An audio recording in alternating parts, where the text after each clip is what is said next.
হঠাৎ আপনাকে এক ডাক্তার রিপোর্ট দিয়ে বলল আপনি মাত্র 30 দিন বাঁচবেন, আপনার ক্যান্সার হয়েছে, এখন আপনার শেষ স্টেজ যাচ্ছে। এটা শুধু আপনি জানেন, আপনার পরিবার কিংবা বন্ধু বান্ধবরা কেউ জানে না।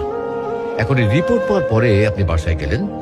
প্রতিদিনের মতো আজকেও আপনার বাবা আপনাকে বকাঝকা শুরু করলো, তোকে দিয়ে কিচ্ছু হবে না, সারাদিন কোথায় থাকিস তুই, অকাজের ছেলে, ইত্যাদি ইত্যাদি। এই মধ্যবিত্তের বাবার যেমন হয় আর কি। তখন কি প্রতিদিনের মতো আজও আপনি তর্ক করা শুরু করবেন, নাকি প্রাণ ভরে বাবার বকাগুলো শেষবারের মতো আরেকবার শুনে নেবেন? হঠাৎ আপনার মা এসে আপনাকে বলল, নে বাবা ভাতটা খেয়ে নে।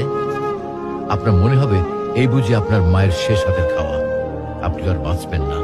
আপনি পরম তৃপ্তি নিয়ে খাবেন এবং আপনার কাছে মনে হবে এটা আপনার শ্রেষ্ঠ খাবার, যদিও ডাল ভাত হোক না কেন।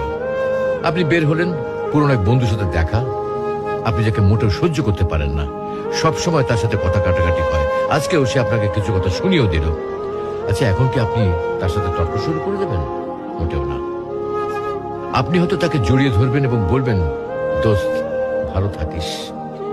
আচ্ছা জানেন, আমরা এখন মৃত্যুর কথা ভাবতেই চাই না, এ থেকে আমরা পালিয়ে বেড়াতে চাই। কিন্তু যদি আপনি ভাবেন যে আজই আপনার শেষ দিন, তাহলে দেখবেন সবকিছুই আপনার কাছে ভালো লাগছে। তাই ইগো ছেড়ে দিন, ইনশাল্লাহ আপনার মন ভালো হয়ে যাবে।